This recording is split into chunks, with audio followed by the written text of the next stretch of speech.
Mumbai ಮಾರ್ಕೆಟಲ್ಲೆಲ್ಲ unload ಮಾಡಿಕೊಂಡು ಇಲ್ಲಿ international port ಹತ್ರ ಬಂದ್ವಿ. ಇಲ್ಲೆಲ್ಲ ಕೂಡ ಬೇರೆ ಬೇರೆ ದೇಶದಿಂದ ಮಾಲ್ ಬರುತ್ತೆ ಕಂಟೈನರ್ಗಳಲ್ಲಿ, ಶಿಪ್ಗಳಲ್ಲಿ. ಇಲ್ಲೇ ಈಗ ನಮ್ಮದು ಲೋಡ್ ಆಗೋದು. ಈ ಪೋರ್ಟುಗಳಲ್ಲೆಲ್ಲ ಕೂಡ ಈ ಟ್ರೈಲರ್ ಗಾಡಿಗಳಿಗೆ ಈ ಕಂಟೈನರ್ ಎಲ್ಲ ಕೂಡ ಒಂದು ದೊಡ್ಡದು ಗಾಡಿ ಐತೆ. ಆ ಗಾಡಿಯಲ್ಲಿ ನೋಡಿ ಹೆಂಗೆ ಡಬ್ಬ ಎತ್ತಿ ಇಡ್ತಾ ಇದ್ದಾರೆ ಕಂಟೈನರ್ನ. ಈ ರೀತಿ ಲೋಡ್ ಮಾಡ್ತಾರೆ, ಒಂದೊಂದು ಬೋಲ್ಟ್ ಆಗಿ ಫಿಕ್ಸ್ ಮಾಡಿಬಿಡ್ತಾರೆ. ಒಂದೇ ಸರಿಗೆ ಅಷ್ಟು ದೊಡ್ಡ ಕಂಟೈನರ್ನ ಎತ್ತಿ ಇಡೋ ಅಂಥ ದೊಡ್ಡ ದೊಡ್ಡ ಮಿಷಿನ್ಗಳೆಲ್ಲ ಕೂಡ ಇಲ್ಲಿದ್ದಾವೆ. ಅವೆಲ್ಲ ಒಂದು 4-5 ಕೋಟಿ ಮಿಷಿನ್ಗಳು. ಅವೆಲ್ಲ ಕೂಡ ತುಂಬ ಅಂದರೆ ತುಂಬ ಕಾಸ್ಟ್ಲಿ ಮಿಷಿನ್ಗಳವು. ಈ ಪೋರ್ಟಲ್ಲೆಲ್ಲ ಸುಮಾರು ಸಾವಿರಾರು ಕೋಟಿ ಮಾಲ್ ಐತಿ ಇಲ್ಲೆಲ್ಲ ಕೂಡ. ಇದೊಂದೇ ಅಲ್ಲ, ಬ್ಯಾಟ್ರಿ ಗಾಡಿಗಳೆಲ್ಲ ಇದ್ದಾವೆ. ಬರೀ ಮೇಲಿಂದನೇ ಆಪ್ರೇಟ್ ಮಾಡಿ ಜೋಡಿಸ್ಬೋದು ಬಾಕ್ಸ್ಗಳನ್ನ. ಇಲ್ಲಂತೂ ಲೆಕ್ಕನೇ ಇಲ್ಲ, ಎಷ್ಟೋ ಸಲ ಲೋಡ್ ಮಾಡ್ಕೊಂಡು ಹೋಗಿದ್ದೀನಿ ನಾನು. ಈ ಕಂಟೈನರ್ಗಳನ್ನೆಲ್ಲ ಕೂಡ ತೆಗೆದು ಇಡೋದು, ಎತ್ತೋದು ಎಲ್ಲ ಕೂಡ ಪಟ ಪಟ ಪಟ ಅಂತ 2-3 ನಿಮಿಷಕ್ಕೆ ಕೆಲಸ ಮಾಡಿ ಬಿಸಾಕುತ್ತೆ ಮಿಷಿನ್ನು. ಆ ಟೈರೆಲ್ಲ ಕೂಡ ನನ್ನಷ್ಟು ಉದ್ದ ಇದ್ದಾವೆ ಆ ಟೈರು.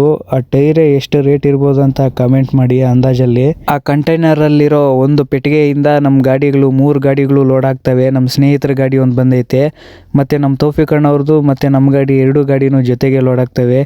ಟೋಟಲ್ 3 ಗಾಡಿನೂ ಒಂದೇ ಕಡೆ ಲೋಡು, ಒಂದೇ ಕಡೆ ಖಾಲಿ ಆಗುತ್ತೆ ಬೆಂಗಳೂರಲ್ಲಿ. ನಮ್ಮ 3 ಗಾಡಿಗಳಿಗೂ ಲೋಡ್ ಆಗ್ತಾ ಇರೋದು ಒಂದೇ ಒಂದು ಕಂಟೈನರಲ್ಲಿ ಇರೋ ಮಾಲ್ ಅಷ್ಟೇ.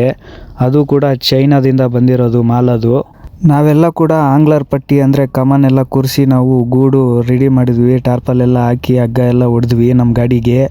ಈ ಗೂಡು ಹಾಕೋದು ಅಷ್ಟೊಂದು ಸುಲಭವಾದ ಮಾತಲ್ಲ, ತುಂಬ ಕಷ್ಟ.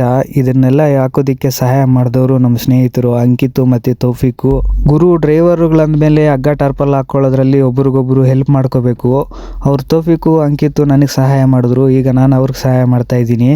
ಈಗ ಈ ರೀತಿ ಮಾಡ್ಕೊಳ್ಳೋದ್ರಿಂದ ಇಬ್ಬರಿಗೂ ಅಷ್ಟೊಂದು ಕೆಲಸ ಜಾಸ್ತಿ ಆಗಲ್ಲ, ಈಸಿಯಾಗಿ ಕೆಲಸ ಆಗಿಬಿಡ್ತವೆ. ಈ ಹಗ್ಗ ಟಾರ್ಪಲ್ ಹಾಕೋದೆಲ್ಲ ಕೂಡ ವಿಡಿಯೋದಲ್ಲಿ ನಿಮಗೆ ಕಾಣಿಸ್ತೈತಲ್ಲ, ಈಸಿಯಾಗಿ ಕಾಣಿಸುತ್ತೆ. ಆದರೆ ಈ ಮಳೆ ಬರೋ ಟೈಮಲ್ಲಿ, ಗಾಳಿ ಬರೋ ಟೈಮಲ್ಲಿ ತುಂಬ ಅಂದರೆ ತುಂಬ ಆಟಾಡಿಸ್ತೇವೆ. ಲೋಡೆಲ್ಲ ಆಯಿತು, ಬಿಲ್ಗೋಸ್ಕರ ಕಾಯ್ತಾ ಇದ್ವಿ. ಇನ್ನೇನು ಊಟ ಮಾಡ್ಕೊಬರೋಣ ಅಂತೇಳಿ ಊಟ ಮಾಡೋಕ್ಕೆ ಬಂದ್ವಿ.